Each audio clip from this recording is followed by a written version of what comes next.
ছাত্র জনতার গণ অভ্যুত্থানের পর ৮ আগস্ট ডক্টর মোহাম্মদ ইউনূসের নেতৃত্বে অন্তর্বর্তীকালীন সরকার গঠন করা হয়। অভ্যুত্থানের আকাঙ্ক্ষা ছিল সার্বিক রাষ্ট্রীয় সংস্কার ও বৈষম্যহীন নতুন বাংলাদেশ বিনির্মাণ।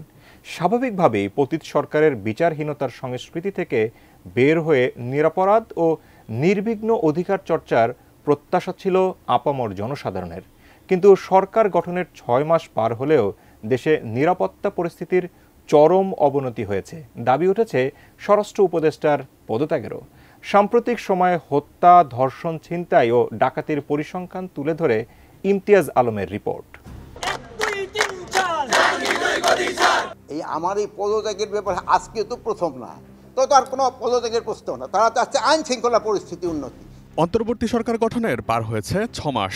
এই সময়ের মধ্যে রাজনৈতিক সহিংসতা বেড়েছে উল্লেখজনক হারে। চরম অবনতি ঘটেছে দেশের সার্বিক আইনশৃঙ্খলা পরিস্থিতির। তাতে শুধু রাজনৈতিক ব্যক্তিরাই যে টার্গেটে পরিণত হয়েছেন এমনটি নয়, পুলিশ প্রশাসনের নিষ্ক্রিয়তায় দেশের প্রতিটি অঞ্চলে বেড়েছে ছিনতাই, ধর্ষণ, হত্যা ও লুটপাটের মতো অপরাধ, যার ভুক্তভোগী সাধারণ মানুষ। গত সেপ্টেম্বর ২০২৪ থেকে ফেব্রুয়ারি ২০২৫ পর্যন্ত এই ৬ মাসের পর্যালোচনায় বাংলাদেশের আইনশৃঙ্খলা পরিস্থিতি বিভিন্ন সংবাদ মাধ্যমের প্রতিবেদনে উদ্বেগজনকভাবে চিত্রিত হয়েছে। বিশেষ করে ছিনতাই, ধর্ষণ এবং হত্যার ঘটনা উল্লেখযোগ্য হারে বৃদ্ধি পেয়েছে। যদিও এই ৬ মাসের কোনো সুনির্দিষ্ট পরিসংখ্যান কোথাও পাওয়া যায়নি, তবে বিভিন্ন মানবাধিকার সংস্থার রিপোর্ট ও গণমাধ্যমের খবর অনুযায়ী একটি চিত্র তুলে ধরার চেষ্টা করা হলো। ৩ অক্টোবর মানবাধিকার সংস্থা হিউম্যান রাইটস সাপোর্ট সোসাইটির প্রতিবেদন অনুযায়ী সেপ্টেম্বর মাসে অন্তত ২৮ জনকে পিটিয়ে হত্যা করা হয়েছে। একই সময়ে আহত হয়েছেন আরও ১৪ জন। প্রতিবেদনে জানানো হয়, সেপ্টেম্বর মাসে দেশজুড়ে ৮৩টি রাজনৈতিক সহিংসতার ঘটনায় কমপক্ষে ১৬ জন নিহত হয়েছেন। হিউম্যান রাইটস সাপোর্ট সোসাইটির প্রতিবেদনের তথ্য মতে শুধু অক্টোবর মাসেই নারীদের উপর সহিংসতার ঘটনা ঘটেছে ১১৭টি, যার মধ্যে রয়েছে ৫৫টি ধর্ষণের ঘটনা। এর মধ্যে ২৭ জন নারী অপ্রাপ্তবয়স্ক। একই সংগঠনের সেপ্টেম্বরের রিপোর্টে অন্তত ৪৪টি ধর্ষণের ঘটনা ঘটেছে বলে উল্লেখ করা হয়েছে। এর মধ্যে ১৫ জন কিশোরী, ১৮ জন নারী ও কিশোরীকে দলবদ্ধ ধর্ষণ করা হয়েছে। ৪ জনকে ধর্ষণের পর হত্যার ঘটনা ঘটেছে।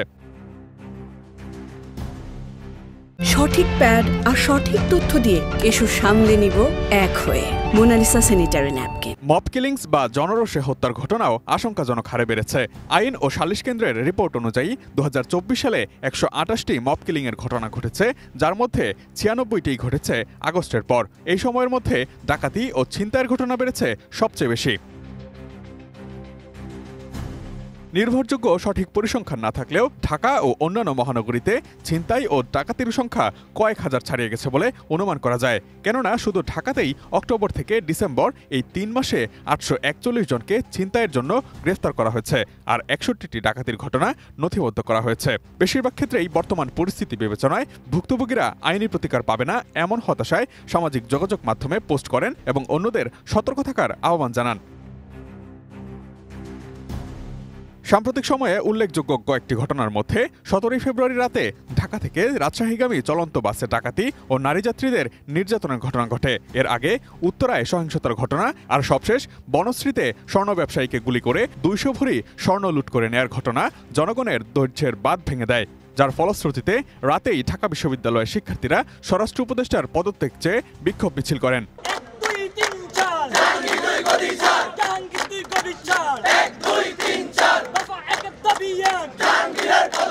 সামাজিক যোগাযোগ মাধ্যমে স্বরাষ্ট্র উপদেষ্টা জাহাঙ্গীর আলমের পদত্যাগ দাবির মধ্যেই রাত ৩টায় জরুরি সংবাদ সম্মেলন ডাকেন তিনি।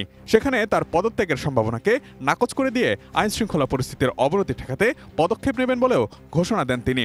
আমার এই পদত্যাগের ব্যাপারে আজকে তো প্রথম না, তারা আমার যেই কারণে পদত্যাগ করতে বলে ওই কারণগুলি যদি আমি উন্নতি করে দিতে পারি তো আর কোনো পদত্যাগের প্রশ্ন না। তারা চাচ্ছে আইন শৃঙ্খলা পরিস্থিতি উন্নতি। আমি আইন শৃঙ্খলা পরিস্থিতি যেন উন্নতি হয় আমি এই ব্যবস্থা করতেছি, এবং এই আইন শৃঙ্খলা পরিস্থিতি আগের থেকে অনেক উন্নতি হয়েছে এবং এটা আরও উন্নতি হতে থাকবে।